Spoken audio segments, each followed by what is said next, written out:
नमस्कार, जय हिंद, जय Bharat and welcome to Def Talks. This is Aadi Achint. आज बात करेंगे हम पथिक भाई से कि भाई ये तो जो अटैक निकल रहा है ये तो पूरी तरह से एक क्या नाम है, हमास स्टाइल अटैक करने वाले थे।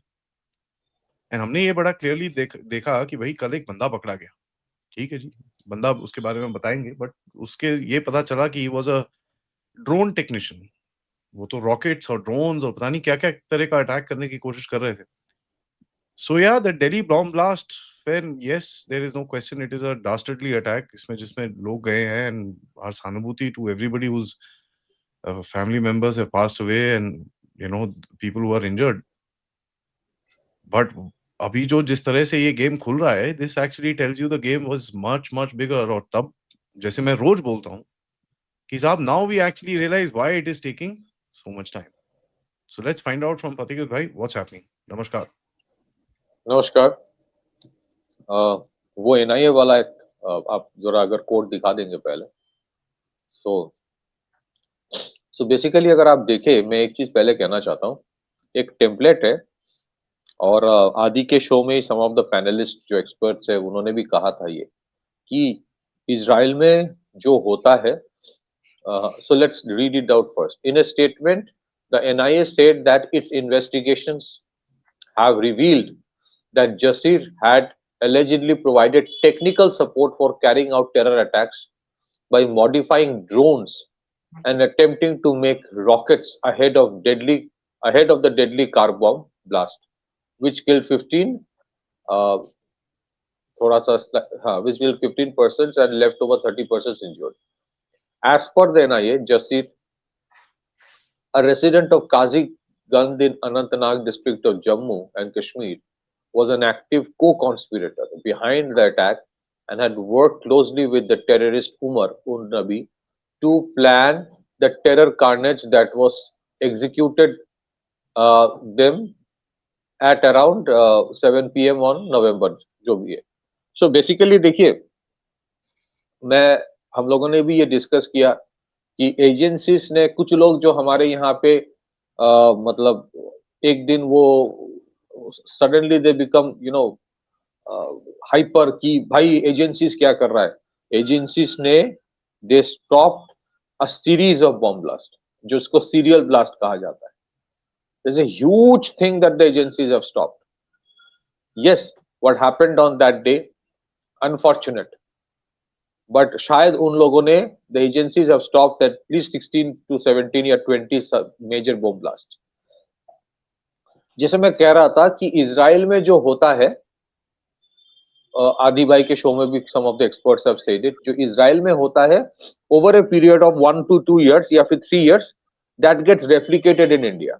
जैसे वहां पे अक्टूबर 2023 में जो अटैक हुआ था, Pahalgam was very similar to that. वहां पे नोवा एक म्यूजिक फेस्टिवल हो रहा था, यहाँ पहलगाम में tourist had gone, so unarmed tourist were attacked. Similarly Al Falah university जो एक मेडिकल कॉलेज भी है, it's so similar to Al Shifa medical Al Shifa Hospital in Gaza.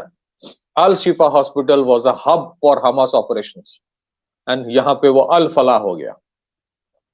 So similarly अगर आप देखें कि जो अक्टूबर 2023 में जो टेरर अटैक हुआ, अक्टूबर 2023 में जो हमास ने टेरर अटैक किया था, वहां पे एक ड्रोन फैक्टर था and those drones were basically loitering munitions. Some of them are very similar to the Iranian some of these low grade loitering munitions. वो उसको assemble करके फेंका जाता था। And so अगर Al Falah University was replicating what Al Shifa Medical Hospital was doing in Gaza, क्योंकि hospitals को sacrosanct माना जाता है, वहां पे कोई सोचता नहीं कि इस तरह की चीज हो गई, तो इनवेरिएबली ड्रोन वाला इशू भी आ जाएगा because drones way used. But interestingly अगर आदि भाई वो दिखाएं जो हमने आपको भेजा था जम्मू में 2021, जम्मू में जम्मू एयरपोर्ट में एक ड्रोन से एक्सप्लोसिव्स छोड़ा गया था। There was a drone based terror attack in Jammu airport in 2021। So which means that the drone dimension of terror attack दुनिया में तो नई चीज है ही नहीं, If in case of India also ये नया चीज नहीं है. It's just that unfortunately or shockingly they were planning to do something on the civilian installation. So drones used to drop bombs on IF station in Jammu, first of its kind attack in India. ये जो चीज है कि drone attack, again this is not very unusual.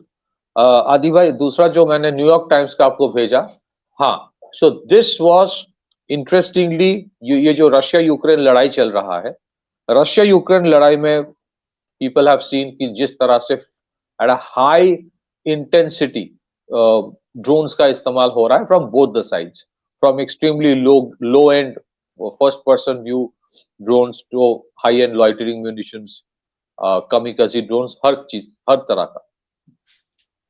So basically ये जो concept of using drones या loitering munitions to attack, जो large scale में जो न्यूज में आया था, which created a sensation even before the Ukraine war, ये किया गया था 2018-2019 में. The Houthis were using it on Saudi अरब.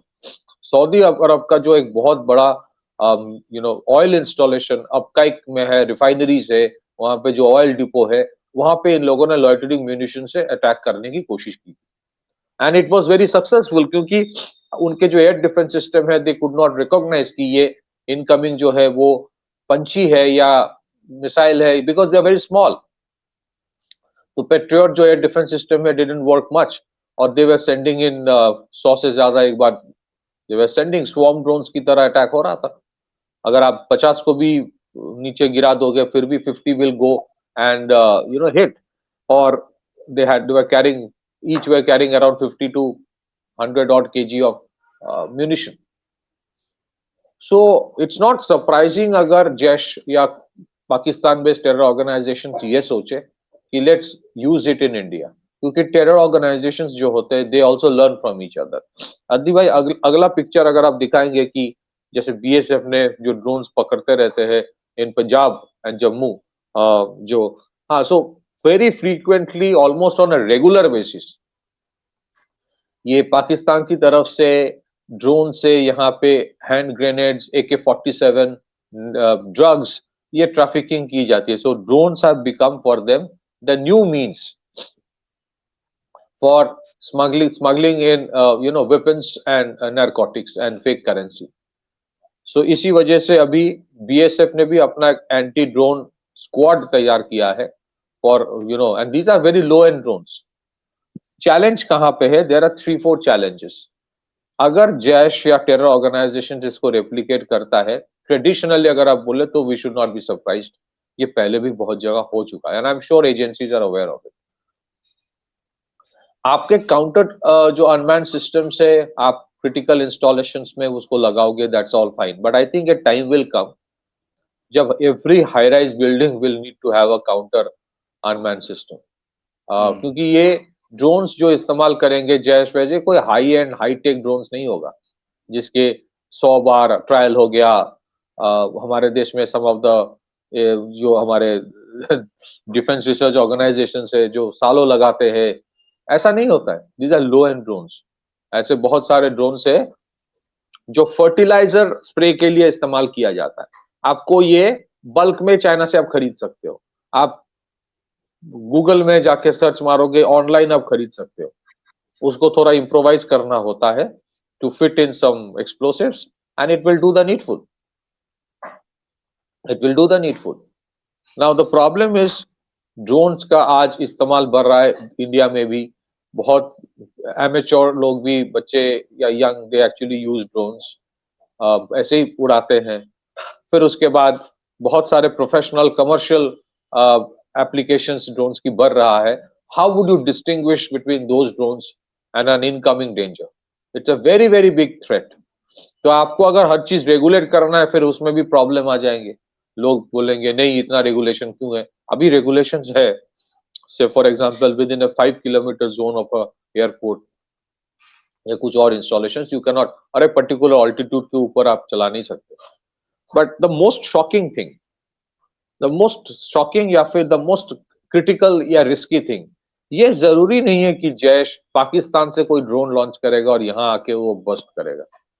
अगर अल्फला यूनिवर्सिटी में AK-47 या Krinkov which is a smaller version of AK-47 जो ओसामा कैरी करता था, उसको अगर रखा जा सकता है, तो व्हाट्स द गारंटी कि कल कोई अनदर दिस उमर करके कोई अल्फला काइंड ऑफ यूनिवर्सिटी से उसको लॉन्च नहीं करेगा। वो with in the city from a installation उसको उठाएगा, लॉन्च करेगा, विद इन द सिटी कहीं पे वो जाके वो गिरेगा। जरूरी नहीं है कि it will come from abroad, right?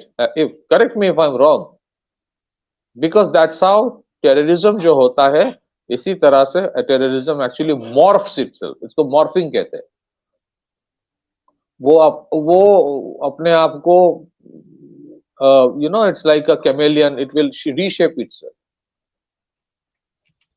कौन सा ये बहावलपुर से या बालाकोट से लॉन्च किया जाएगा? नहीं, उसको पता है कि वहां से लॉन्च को करोगे तो आपके जो high end anti drone system से it will be intercepted. But Al Falah university से मतलब किसी ने एक बहुत इंटरेस्टिंग चीज कहा, मैं एक प्रोग्राम में था टेलीविजन में, तो वन ऑफ द डॉक्टर्स, उन्होंने एक बहुत इंटरेस्टिंग चीज कहा and I could relate to that. उन्होंने कहा कि पहले तो एयरपोर्ट में सिक्योरिटी नहीं था, and I could relate to that. 98 99 में मैं आई कैन टेल यू, जहां मैं रहता था तो सुबह ट्यूशन पढ़ने जाने के टाइम मन नहीं किया, ट्यूशन बंक मार दिया, तो चला गया एयरपोर्ट। बाहर एक पुलिस वाले बैठा था, लोकल पुलिस, कहाँ जाना है? बोला एयरपोर्ट अंदर जाना है, प्लेन देखना है, जा चला जा। It was like that 97 98। Airports में सिक्योरिटी बढ़ी क्योंकि एयरपोर्ट्स प्लेन हाईजैक होना शुरू हुआ साउथ एशिया में, उसके पहले भी हुआ था। 1999 का जो हाईजैक हुआ, तब से एयरपोर्ट में सिक्योरिटी बढ़ी हाईजैक के बाद। तो आज तो यूनिवर्सिटीज हाईजैक हो रहा है, यूनिवर्सिटी के अंदर आपके एक्सप्लोसिव्स है, AK-47 है, अर्बन नक्सल तो है ही। तो आज तो एयरपोर्ट्स में की तरह यूनिवर्सिटी में भी सिक्योरिटी चाहिए, क्योंकि ये फ्रीडम ऑफ माइंड के नाम पे एक सीसीटीवी नहीं लगा सकते हो। जादवपुर यूनिवर्सिटी में एक इंसिडेंट ऑफ रैगिंग हुआ था, सीसीटीवी लगाने में पाबंदी लगा दी स्टूडेंट्स ने। उनकी उनकी जो मेंटल स्पेस है उसमें प्रॉब्लम आ जाएगा। ये सब जो नाटक इंडिया में अलाउ किया जाता है ना, इंडिया के यूनिवर्सिटीज में अर्बन नक्सल्स भरे पड़े हैं। They are teaching all kind of things which are against the ethos of the nation. आज तो उसी का एक अलग रूप आ गया। भारत तेरे टुकड़े होंगे भी तो एक यूनिवर्सिटी से लगाया गया था ना नारा। सो बेसिकली आज अगर कोई यूनिवर्सिटी से या कोई और इंस्टॉलेशन से इसको लॉन्च किया जाए, how would you deal with it? It's not an easy answer, there is no easy answer. एक एक तरफ जितने सारे ऑनलाइन ई कॉमर्स कंपनीज है, वो मांग रहा है सरकार से, please allow us to use drones for delivery of goods and items, food. और एक तरफ terror organisations are planning to use the same drones for dropping in bombs. फिर आप रेगुलेशन करोगे तो फिर कल न्यूज़पेपर में ये लोग छापेंगे, extremely restrictive environment by government of India, because of that business नहीं चल रहा है, लाइसेंस राज आ गया है। और अगर तुम कुछ नहीं करोगे, you allow all kinds of drones to operate, कल एक टेरर अटैक होता है तो उसी घर में गवर्नमेंट को उसी न्यूज़पेपर में लिखा जाएगा, गवर्नमेंट को पता ही नहीं कैसा क्या करना चाहिए। इस तरह के जो कॉन्ट्रडिक्शन है, और जो लोग हमारे most people do not think in a holistic manner, वो अपने इतनी सी नैरो माइंडसेट से ही सोचता है मेरा काम हो जाए, मुझे और कुछ चीजें से फर्क नहीं पड़ता। ना for a government to come out with a regulation कि मैं क्या करूं। और एक इंपॉर्टेंट चीज है, ये जितने सारे ड्रोन्स की बात हो रही है ना, ये कोई मिलिट्री ग्रेड ड्रोन्स नहीं है, ये टिपिकल क्वाडकॉप्टर्स।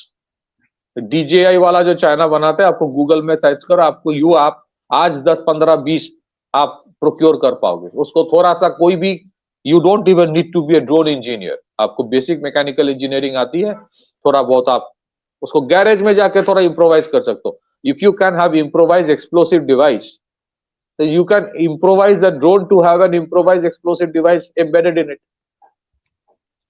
इम्प्रोवाइज ड्रोन में आईडी लगाओ, फिर उसको डिटोनेट करने की एक सिस्टम तैयार करो, एट अ पर्टिकुलर लोकेशन जाके वो टाइम पे हो जाएगा। फिर एफपीवी जो ड्रोन से फर्स्ट पर्सन व्यू, वो कोई छत के ऊपर से लॉन्च करके कहीं जब गिरा के ब्लास्ट करवाएगा। आप कितने अनमैन सिस्टम्स लगाओगे, कितने लोग सारा दिन आकर देखता रहेगा। सो आई थिंक दो चीजें बहुत इंपॉर्टेंट है यूनिवर्सिटीज में। We should all universities and higher education institutions, they have lost that credibility today. I am using some harsh word, lost some credibility in the sense ऐसा नहीं कि सारी यूनिवर्सिटीज खराब हो गए। जैसे हर एक एयरपोर्ट्स और रेलवे में सिक्योरिटी होती है, you require a police picket in every university. उसका मतलब यह नहीं कि स्टूडेंट्स की कोई फ्रीडम नहीं होगी। दूसरी चीज है अल फला यूनिवर्सिटी में जो अंदर हो रहा था, जितने सारे सेंट्रल एजेंसीज है, they have really worked well, hats off to them. Jammu Kashmir police, Haryana police, Delhi police, जब इंसिडेंट के बारे में पता चला, दे डिड एवरीथिंग पॉसिबल। मेरा एक सवाल है, जो अल्फला यूनिवर्सिटी में हो रहा था, उनके अंदर के बच्चों को और उस यूनिवर्सिटी के इर्द गिर्द के लोगों को कुछ भी पता नहीं था, ये पॉसिबल है? Which means what was the local intelligence unit doing? वो जो LIU होता है, local intelligence unit, local police station का, वो क्या कर रहा था? That's where the issue of the beat constable comes. जो बीट कांस्टेबल होता है, उसको सबसे ज्यादा पता होना चाहिए कि हो क्या रहा है, माहौल क्या है। You will not get the exact information, but आपको माहौल के बारे में पता चल जाएगा। So there are no easy solutions for a situation like this. Now people will understand what Israel is dealing with, even what Saudi Arab deals with when it comes to Houthi से जो incoming होता है। हर दिन at any point of time कुछ आता है। There is something I want to mention if anybody hears it. Project Griffin जो UK का था, उसके बारे में हम लोगों ने पहले भी बात किया। Project Griffin is a very interesting model, जहां पे all private security agencies report to the Metropolitan Police. मुझे लगता है इंडिया में जहां पे 90 लाख 1 करोड़ सिक्योरिटी गार्ड्स होते हैं, इतने सारे प्राइवेट सिक्योरिटी एजेंसीज है जो हर जगह इंस्टॉल्ड होता है, they will have the best of inputs कि हो क्या रहा है। Do we, I am sure कि एजेंसीज उनके साथ बात करते होंगे, but do we have a institutional mechanism कि वहां से इंफॉर्मेशन पास ऑन हो जाए? Because they would know the best. Local intelligence unit से भी ज्यादा इंफॉर्मेशन है प्राइवेट सिक्योरिटी एजेंसीज के पास होता है कि ये जो कॉम्प्लेक्स है उसमें से कौन सा बंदा अंदर आता है, कौन जाता है, कौन कब क्या करता है।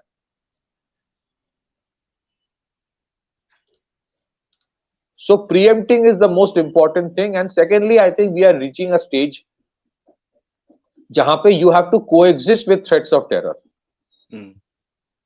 सायरन होगी, बंक में चले जाओ, under get inside your home, siren बंद होगी, बाहर आके काम करो। That is how it will B, but even that is possible when it comes from across the border. With in the border, with in the city, अगर कोई drone launch करे आपके ऊपर गिराने के लिए, आप क्या करोगे? नहीं यार, उसमें तो बड़ा सिंपल है। Civil defence drills need to begin with in the country, and this is something I'm going to say very clearly. Civil defense volunteering and civil defense drills, apart from that, आपके बच्चों से लेकर adults तक, I think they need to be public sessions. आप TV में बनाइए, आप OTT पे डालिए, आप यूट्यूब में डालिए, आप you give basic guidelines. Civil defense is something which is not because we are under a threat or anything like that. I don't buy that. But civil defense is needed because we are a part of this, the security of this country, यार. At the end of it, हमारा भी तो responsibility बनता है ना. That's No, I something I agree. feel. I agree. Everyone will have to have their eyes and ears open, और private security agencies वाला थोड़ा इंस्टीट्यूशनल मैकेनिज्म होनी चाहिए। But we have a real threat, और ये कोई नई चीज नहीं है। ड्रोन से, पाकिस्तान से अगर ये सब आ रहा था, इनवेरिएबली इट मींस कि next step would be they would use drones for this kind of operation, और फिर बोला जाएगा कि भाई हम तो नहीं किए। अक्रॉस द बॉर्डर आएगा तो you can blame them, so they will say कि नो नो यहीं से हो रहा है। It's a very very complex area. अगर दिस इज व्हाट, अगर उस दिन जो चीफ ऑफ आर्मी ने कहा कि we are maybe entering in era of long term war, long drawn war, तो लॉन्ग ड्रॉन वॉर ये हाई इंटेंसिटी वॉर नहीं होगा, लो इंटेंसिटी वॉर होता है। अब देखेंगे यूक्रेन और रशिया, रशिया को देखिए, how is it they are sustaining in spite of a 4 year war. which they are fighting against 30 odd NATO countries. Localized war हो गया है और हमें most of the time it is the drones from these both sides. These are low end, low intensity, long drawn, long endurance war. और हर एक शहर में there is a massive upgradation required in the way you deal with threats. Most states, unfortunately, most states are very reluctant to invest in security. नहीं करते हैं. आपके कितने मतलब आप सोचिए ना लोकल जो पुलिस स्टेशन है उसकी क्विक रिएक्शन एबिलिटी कितनी है? ज्यादा नहीं है. He doesn't know how to deal with it. First respondent आपके एनएसजी तो नहीं होता है. फर्स्ट रेस्पोंडेंट आपके एनएसजी या स्पेशल फोर्स नहीं होगा. First respondent will be the local police station. The local police station is the most ill equipped to deal with modern threats. उसको मैं दोष नहीं दे रहा हूं, but that is how it is. He doesn't know how to deal with a drone like this. आपको पता ही नहीं है. और अगर आप उसके मान लिया कि एक एंटी ड्रोन सिस्टम आपने इस्तेमाल भी कर लिया, आपने उसको डिसेबल कर दिया when it is on the sky, in the sky, वो मोमेंटम में गिरेगा ना. Where is the guarantee जब मोमेंटम में गिरेगा वो उस time because of the thrust, because of the impact वो आईईडी एक्सप्लोड नहीं करेगा. सो आई सजेस्ट वन थिंग. ये जो ज्यादातर ये जितने सारे बॉम्ब्स होते हैं वो इस्तेमाल करते हैं एमोनियम नाइट्रेट या potassium nitrate, which is available in the fertilizer shops. So ammonium nitrate की जो परचेज है that should be biometric based. Purchase of ammonium nitrate should be biometric based. आपको पता तो चले कौन कितना क्वांटिटी ले रहा है. Without a biometric, it's not easy to be implemented across the country, but eventually you have to have something. क्योंकि RDX नहीं मिलता है, यूज करते हैं ammonium nitrate he, which is available as a fertilizer. अब उसको बैन तो नहीं कर पाओगे, but you need a biometric application approach for purchase of ammonium nitrate. जैसे एसिड की परचेज में आपके बहुत सारे रेगुलेशंस है. ठीक है. This is what I suggest. Back to you. No, that is there. The laws are there. They need to be just implemented. Yeah, nothing else. And police and judiciary are the biggest failures in this. And compared with the fact that I don't know why the government doesn't want to do anything about it. But this has to be done. There is just no question about it. I mean, ये policing जिस तरह से चल रही है हमारी, this can't function. We are just going on. Yes, there are certain very good officers who do a fantastic job. But we all know the reality on the ground. There are not enough people. There is corruption. There is misuse of the law. And top it all, जब वो judiciary के पास जाता है तो terrorist को छोड़ देते हैं वो तो. नहीं जी, वो जी, ये जी. So, I mean, उसके बाद जब फिर extra judicial killings होती हैं, I may put it in the term that the lefties put it, फिर ये रोते हैं. I mean, I believe the Yogi model is fantastic. पहली गोली टांग पे, दूसरी गोली छाती पे. Simple. टांग पे नहीं सुन रहा, दूसरी छाती पे मारो. And this has to be done. अभी खैर you can't do that with terrorists because आपको काफी सारी इंटेलिजेंस चाहिए, आपको काफी कुछ चाहिए. But beyond that, tried in the bloody special military court and tuck out.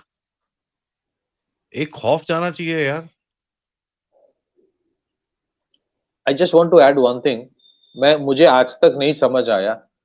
देखिए जहां पे वीवीआईपी मूवमेंट होता है उसको छोड़ के जो बेसिक आपकी ट्रैफिक ड्यूटी होती है उसको आप प्राइवेट सेक्टर को थोड़ा बहुत आउटसोर्स कर सकते हो. ट्रैफिक मैनेजमेंट के लिए इतने सारे पुलिस वालों की जरूरत नहीं होती. You can have 1 or 2 beat constables. Let the rest in every जो चौराहे होता है प्राइवेट सिक्योरिटी गार्ड्स रख दो, वो ऑपरेट करे. जैसे एयरपोर्ट में एक बहुत इंटरेस्टिंग चीज किया है कि एयरपोर्ट में जो बेसिक जो होता है ना, आपका टिकट देख रहा है अंदर, नॉट एट द गेट, वो प्राइवेट सिक्योरिटी एजेंसीज को दिया गया. पीएसए करके देखना, यहाँ पे आर्म पैच लगा हुआ होता है. दिल्ली एयरपोर्ट में रक्षा का है, रक्षा इज अ सिक्योरिटी कंपनी. वो देखता है जो आपके देखता है, वो देख के फिर वो आपको एंट्री करना फॉर जो फ्रिस्किंग के लिए, बैगेज चेकिंग के लिए, वो सब प्राइवेट विद इन द. और उसमें सीआईएसएफ बंदे भी होते हैं जो एक्चुअल बैग स्कैनिंग कर रहा है, बट उसको बैग को ठीक तरह के रखना, वो सब PS. So there is a division of work. और वो जितने सारे पीएसए के बंदे होते हैं प्राइवेट सिक्योरिटी एजेंसीज के, वो ज्यादातर एक्स फौजी होता है, रिटायर्ड जो फौजीज है. Now the issue is that basic private जो बेसिक ट्रैफिक ड्यूटी है, ट्रैफिक सिग्नल वाले, give it to a private security agencies, उनको मैंडेट कर दो कि भाई तुम जो जिसको डिप्लॉय करोगे वो एक्स फौजी होना चाहिए. You can't have the police force into the traffic all the time. And then you redeploy them into something else. Even for drone detection, involve the private sector. See, in security ऐसे dimension में जा रहा है ना, it is not possible for police all the time to do it. You need to delegate some of the duties to the private sector. Keep a control on them. ऐसा नहीं कि उसकी responsibility है. I'm not saying कि law उनके हाथ में होना चाहिए. आप उसके साथ पार्टनरशिप करो. नहीं तो आप नहीं कर पाओगे इतने सारे. But anyways, back to you. Yeah, I mean, it's something Back that to needs you. to be, yeah, it's something that needs to be addressed. And I'm just, in any case, all right, still support the investigation agencies. They're doing a bang up job. इसका जो investigation चलता है, मैं and by the way I just want to say one thing, कल ही मैंने financial chain के बारे में रिपोर्ट किया था कि किस तरह से यहाँ पर शेल कंपनीज और ये सब ऑपरेट कर रही हैं. आज सुबह 5:45 पे ED and other officials have actually raided that place on the same lines. So this is getting very interesting, and let's see क्या आता है अभी. And if there's more updates, we will get back to you. But तब तक video को like करिए, subscribe करिए, and share this with your friends and families. And of course, if you can, support the channel. Thank you. Namaskar. Jai Hind. Jai Bharat.